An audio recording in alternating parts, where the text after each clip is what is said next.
অনলাইনে একটা বাইক দেখলাম, দূর থেকে মনে হলো একদম ফ্রেশ কন্ডিশন, কিন্তু কাছে গিয়ে যখন ইঞ্জিনটা চেক করলাম দেখি ইঞ্জিন আগেই খোলা। আজকে বুঝলাম কম টাকায় ভালো কিছু পাওয়া যায় না, আর সেই বাস্তব প্রমাণই দেখাবো এই ভিডিওতে।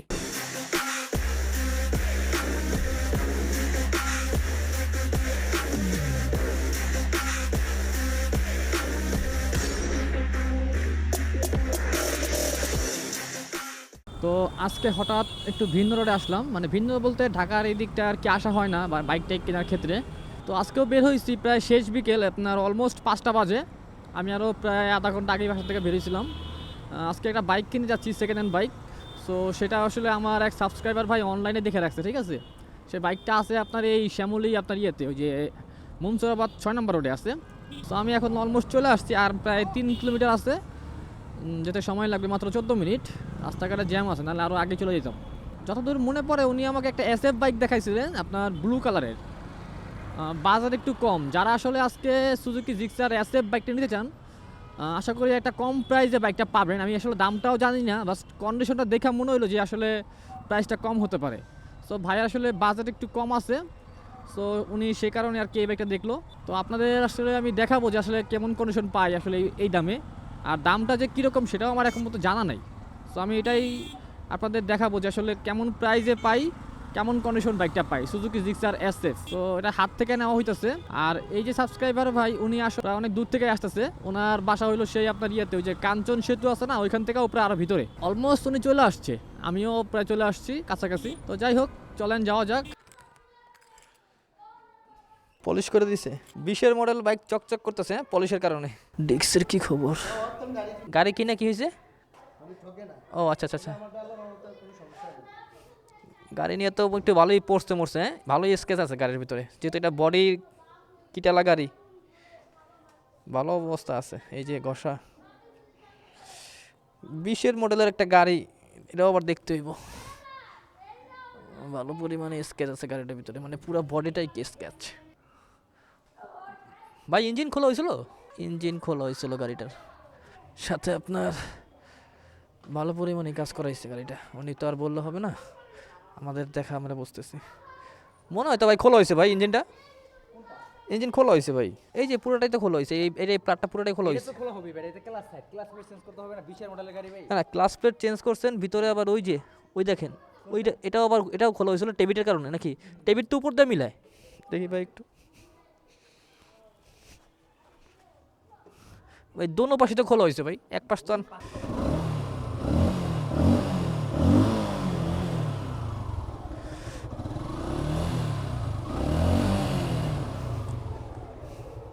সো গাড়িটা আপনার এই যে টায়ার কন্ডিশন,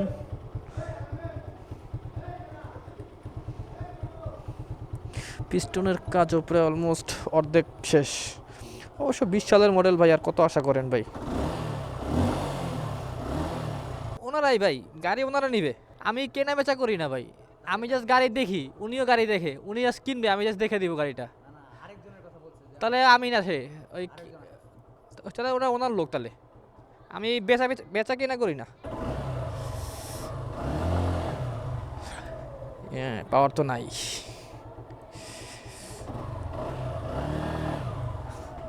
ইনিশিয়ান যে একটা পাওয়ার আছে, পাওয়ারটা কমে গেছে, ভালো কমে গেছে।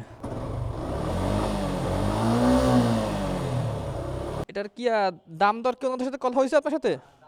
মানে সব ফিক্সড হয়ে গেছে? ও আচ্ছা, সেটা শুধু আইসাতে দেখবে, ভালো লাগলে নিবেই তো। কত কি ছিল ফিক্সড কথা বলছিলেন? কত? 1,75,000 টাকা ফিক্সড। আর মালিকানা করে দিবেন কবে? পেপারস আপনার কাছে? হ্যাঁ সেটাই তো ভালো বর্তমানে যুগে।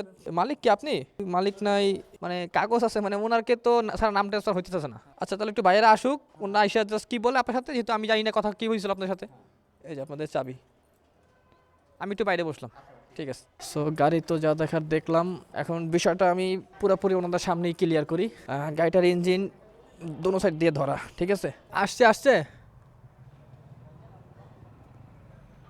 চলুন ভিতরে যাই। গেটে গেটে একটু খুলেন, দেখেন গাড়ি দেখেন আপনারা, ফুল বডিতেই স্ক্র্যাচ আছে, আমি গাড়ি দেখছি ফুল বডিতেই স্ক্র্যাচ আছে। আচ্ছা আপনি দেখেন, আমি বলতেছি আপনি দেখেন, আপনার মতো করে দেখেন, আমি তো দেখছি গাড়ি সিঙ্গেল গিয়ার, একটা পাওয়ার থাকে নতুন নতুন ক্লাস প্লেট লাগাইলে পরে। গাড়ি আমি আগেই দেখছি, আমার গাড়ি, আমি এখানে 1 ঘন্টার উপরে আসছি। এখানে আমি বলি শুনেন, আমি 1 ঘন্টা আগে এসে গাড়ি আমি দেখছি। এখন বিষয়টা হলো আপনার এই গাড়িতে ইঞ্জিনে হাত দেওয়া হয়েছে, এই গাড়িগুলো ইঞ্জিন খোলা হয়েছে, ঠিক আছে। বড় অ্যাক্সিডেন্ট আমি বলতে পারবো না, কারণ গাড়িটা আমার চালাইতে হবে। এমনি গাড়ি স্কেচ আছে, সেটা থাকতেই পারে স্বাভাবিক কথা, কারণ এটা 20-এর মডেলের গাড়ি, বুঝতে হবে। এখন 26 সাল, 6 বছর আগের গাড়ি এটা, ঠিক আছে। এখন ইনিশিয়াল পাওয়ারটা আমি ঠিকমতো দেখলাম না। আমি ক্লাস প্লেটটা উনি বলছে চেঞ্জ করছে, কিন্তু ক্লাস প্লেট চেঞ্জ করলে একটা বাটি থাকে, সেটা খোলা লাগে, বাট আমি দেখলাম যে পুরো ইঞ্জিনটাই খোলা, ঠিক আছে। এই পাশ ওই পাশ দোনো পাশেই খোলা ওনার। এখন ওনার গাড়ি উনি ভালো বলতেছে, সেটা ওনার বলা দায়িত্ব উনি বলুক। এখন আমার দায়িত্ব যেটা, আমি সেটা পালন করতেছি। আমার ভালো মন্দ যতটুকু আমি পাইলাম অতটুকু আপনারা বললাম যে ইঞ্জিনটা খোলা হয়েছে। আর বাকিটুকু আছে ওটা তো আপনারা অত ইস্যু না, ওটা আমি জাস্ট ম্যাচিং করে নিলাম। কারণ আবার এক হিসাবে ঠিক আছে কি জানেন, বাজেট অনুযায়ী আপনার কত বলছে দাম, ফিক্স বলছে 75 ফিক্স বলে দিছে। এখন 75 যদি ফিক্স বলে থাকে, সেক্ষেত্রে আবার মোটামুটি এখন যা কমাইতে পারেন এখানে, যদি কমানোর অপশন থাকে, কারণ যেহেতু দাম ফিক্স করেই আসছেন, এখানে আমার তো কিছু বলার দায়িত্ব নেই। আর যতটুকু কমাইতে পারেন, যদি আপনার ইঞ্জিনটা খোলা হয়েছে আর সাউন্ড মোটামুটি ঠিক আছে, মানে মোটামুটি আর কি 20-এর মডেল দিকে ঠিক আছে। আবার টাকা দিয়ে দেখেন, এই গাড়িটা আপনার এখন 24-এর গাড়ি নিতে গেলে আপনার 2 লক্ষ টাকা 3 লক্ষ টাকা কাছাকাছি পড়ে যেতেছে। এখন আমি অর্ধেকটা নিতে আসেন, তো সেদিকটা আবার ম্যাচিং করতে হবে, কিন্তু আপনি নতুন গাড়ি নিয়ে আসেন না। এখন এইগুলো ম্যাচিং করে যদি আপনি চালাতে পারেন, সেটা আপনার উপর ডিপেন্ড করবে। এখন ভাই ধারণা নাই, টাকার ধারণা তো আছে। আমি একটা কথা বলি, গাড়িটা আমি সেল করতেছি না, আপনারা আসছেন।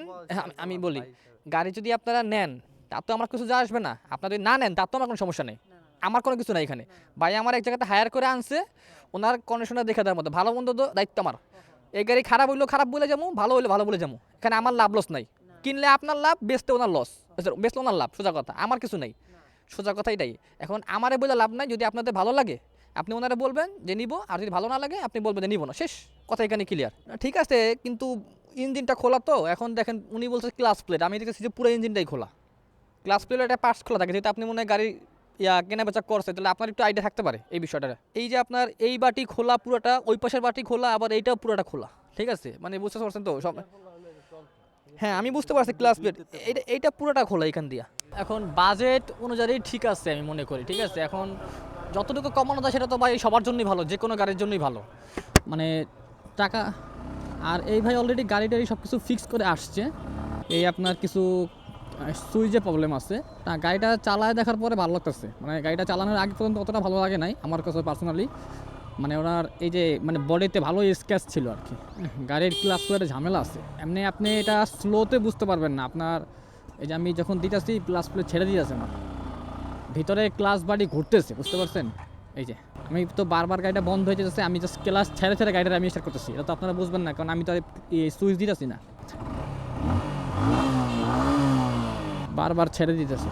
এই গাড়িটা হইলো আপনার 1,75,000 টাকা উনি মানে সেল দিবে।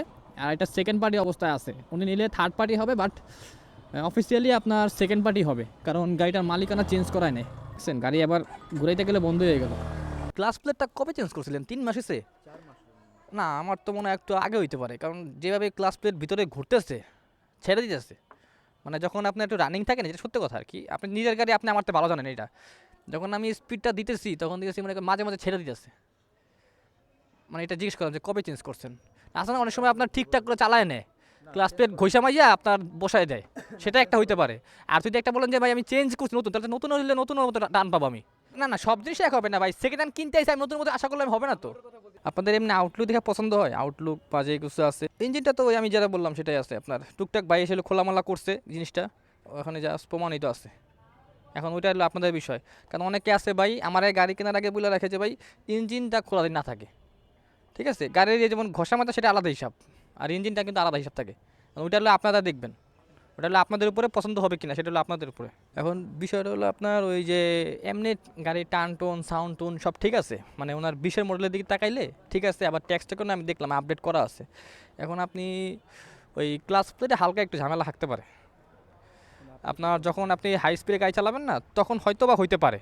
আর মাঝে মাঝে গাড়িটার পিক আপটা একটু বন্ধ হয়ে যায়, ঠিক আছে। এখন এটা হইতে পারে আপনার ফুয়েলের কারণে, কারণ ঢাকা শহরে অনেক জায়গায় ফুয়েল ভালো না, ঠিক আছে। সো ওইটার কারণে অনেক সময় আপনার কার্বোরেটরের সমস্যা হলে আপনার ফুয়েলটা আর কি ভালো মতো স্পিড দিলে তখন হয় না, মানে অ্যাডজাস্টমেন্ট হয় না, সেক্ষেত্রে হইতে পারে। এখন ওইটা কার্বোরেটর ক্লিন করে নেবেন, সেক্ষেত্রে আপনার সমস্যার সমাধান হইতে পারে। আর যেটা হলো ক্লাস প্লেট যেটা বললাম, কিন্তু ইঞ্জিনের একটু ঝামেলা আছে ওই ক্লাস প্লেট নিয়েই। না না, আপনি 10,000 টাকা এখন লাগবে না তো। আপনি যদি এই গাড়ি যা দেখলাম, আমার আশা করি যে এখন এই মুহূর্তে লাগবে না। এখন ওইটা হয়তো বা 6 মাস পরে, হয়তো বা 1 বছর পরে। এখন উনি কীরকম এটা আমি জানি না। এখন উনি যদি একটা গাড়ি নিয়ে শুধু মনে করেন গাড়ি যত্ন না করে গাড়ি চালাতে থাকে, সেই জিনিসটা থাকে না। আবার কেউ আসতে মনে করেন গাড়িটা খুব যত্ন করে চালায়, মানে রিল্যাক্সে মানে আদর করে চালায়, তাহলে সেটা আলাদা হিসাব। এখন এটার উপর ডিপেন্ড করবে আপনার। আবার আমি বলি ওই যে 20-এর মডেল তো আপনি এর থেকে ভালো, এর চেয়ে কমে আর পাইবেনও না। আপনার গাড়ি নিতে হলে এই কন্ডিশনের গাড়ি নিতে হবে, বুঝতে পারছেন? 20-এর মডেলের গাড়ি এই কন্ডিশনের গাড়ি নিতে হবে। এই দামে একটা 24-এর মডেলও পাওয়া যায় না, সেখানে আপনি অ্যাসেপ্ট পাইতেছেন না। আমি তো বললাম, শুনেন আমি ভালো বুঝে, এখন আমি যদি বলি আমার দিক থেকে আমি এই গাড়ি নিতাম না। আমার কাছে যদি আজকে 1,70,000 টাকা দিয়ে নিতাম, তাহলে আমি এই গাড়ি নিতাম না। আমি আমার বাজেট বাড়ায় আমি ভালো গাড়ি নিতাম। আপনি আপনার বাজেটের ভিতরে যে গাড়িটা ভালো পান, আপনার বাজেট কত 1,70,000 থেকে 75,000 টাকা, এই গাড়ির ভিতরে আপনি অন্য কোনো গাড়ি দেখেন যে গাড়িটা আপনার বাজেটের ভিতরে আছে। আমি সবসময় একটা কথা বলি, আমার কাছে কোনো গাড়ি থাকে না ভাই, আমি আসলে গাড়ি দেখে দিই। যদি আপনার কাছে গাড়ি থাকে সেটা আপনি আমার বলছেন, আমি এসে দেখে দিয়েছি। একটা পুরানো মডেল গাড়ি নিলে আপনার এই ঝামেলাগুলো থাকবেই, এটা আপনি ওর দোষ না, কিন্তু আপনি যেইখান থেকে নেন ওইখানে এই সমস্যাগুলো পাইবেন। সেকেন্ড হ্যান্ড ঠিক আছে, এখন আপনার যদি এখন 26 সাল বললাম, আপনি 25-এ গাড়ি নেন, 24-এ গাড়ি নেন, ভালো গাড়ি পাবেন। এরপরে গেলে একটু সমস্যা, তার মধ্যে আবার একটা 20 সালের গাড়ি। আমি আপনার আগেই বলছি গাড়িটা চলছে, হ্যাঁ 6 বছর রানিং গাড়িটা চলছে, 2-3 হাত বদল হয়েছে গাড়িটা, ঠিক আছে? তো বুঝতে হইব তো গাড়িটা তো ক্ষতি হয়েছে। মানে ভাই আপনি লোকটা সারাদিন খাটাইছেন, আপনি আমারও আজকে 3 ঘন্টা খাটাইছেন। আমি কিন্তু বাসা এখানে, বেশি দূরে না। আমি সেইখান থেকে ঘুরে আমি এখানে 1.5 ঘন্টা ধরে বসে হয়েছি আপনার জন্য। আমার আরও একটা বাইক কেনার কথা, আমি এখন আপনার বাইক কিনা দিয়ে আমি আর যাবো এক জায়গায় বাইক দেখতে, ওই লোকের ওয়েট করেছি। কোথায় আছেন? আপনি কি মানে বিজি আছেন নাকি? আছেন কোথায় আপনি? মিরপুরে? আমি কাজীপাড়া আছি, কাজীপাড়া। ও আচ্ছা, যদি ইয়াতে যদি আজকে, এখন তো 7টা বাজে গেছে, আজকে সময় দিব না কালকে দিব, কোনটা ভালো হয়? বলছিলাম আজকে দাও, আজকে দিলে ভালো হতো। কালকে দিনের বেলা ভালো হতো না, সকাল সকাল নাকি? কারণ তো সকাল তো হবো না, যে আমরা কোথাও কাজে যাবো, ওই জন্য আজকে সময় দিলে ভালো হতো। ও আচ্ছা ঠিক আছে, তাহলে আপনারা রামপুরে আসেন না হলে? রামপুরা? হ্যাঁ রামপুরে আসেন, আমি ওইখানে আসি। এখান থেকে কিভাবে যায় কাজীপাড়া থেকে? এই আপনার মেট্রো রেল কোথায় নামে? মেট্রো রেল তো আপনার না, আপনি সিএনজি করে আসে পড়েন না হলে? এখান থেকে ভাড়া কত নিবো সেনজি জানি না তো। আপনার 200 টাকা নেবে, 200 টাকা হয়তো বা 20 টাকা বেশি নিতে পারে, এরকম সর্বোচ্চ গেলে। আচ্ছা ঠিক আছে। ওকে। আজকে সেকেন্ড হ্যান্ড বাইক কিনতে গিয়ে যত ঘটনা হয়েছে সব কিছু আপনাদের লাইভ দেখালাম। দামাদামি হয়েছে, বাইক চেক হয়েছে, টেস্ট রাইড হয়েছে, কিন্তু শেষ সিদ্ধান্তটা সবসময় একটা জিনিসের উপর নির্ভর করে, আপনার বাজেট, আপনার কন্ডিশন। আমি সবসময় একটা কথা বলি, বাজেট যতটা রাখবেন সেই বাজেটের মধ্যে সেরা কন্ডিশনের বাইকটা খুঁজবেন। লোক দেখানো বড় সিসি না, আগে দেখুন বাইকের ইঞ্জিন কেমন, সাউন্ড কেমন, পেপার ঠিক আছে কিনা। অনেকে কম দামে দেখে লোভে পড়ে যায়, পরে সার্ভিসিংয়ের দ্বিগুণ টাকা খরচ হয়। কিন্তু আপনি যদি বুঝে শুনে ঠান্ডা মাথায় সিদ্ধান্ত নেন, তাহলে সেকেন্ড হ্যান্ড বাইক কিনেও সবসময় জিততে পারবেন। মনে রাখবেন, স্মার্ট বাইকার সেই যে বাজেটের মধ্যে সেরা কন্ডিশন বেছে নিতে জানে। যাই হোক ভাই, এতক্ষণ পর্যন্ত যারা এই ভিডিওটা দেখছেন আপনাদের সবাইকে অনেক অনেক ধন্যবাদ। আপনারা যেন আমার ভিডিও দেখে কিছু না কিছু শিখতে পারেন, নতুন কিছু জানতে পারেন, আর কারো উপকারে আসে। যদি সত্যি আমার এই ভিডিওটা আপনাদের সামান্য কাজে লাগে, তাহলে অবশ্যই আমার ইউটিউব চ্যানেলটা সাবস্ক্রাইব করবেন আর ফেসবুক পেজটা ফলো দিয়ে রাখবেন। আপনারা পাশে থাকলে পরবর্তী ভিডিও সবার আগে আপনাদের কাছে পৌঁছে যাবে ইনশাল্লাহ। আজকের মতো এখানেই বিদায় নিচ্ছি, দেখা হবে পরবর্তী নতুন কোনো ভিডিওতে নতুন কোনো গল্প নিয়ে। সেই পর্যন্ত সবাই ভালো থাকবেন, সুস্থ থাকবেন, আমার জন্য দোয়া করবেন যেন আমি আপনাদের মাঝে আরও নতুন নতুন ভিডিও উপহার দিতে পারি। আল্লাহ হাফেজ, আসসালামু আলাইকুম।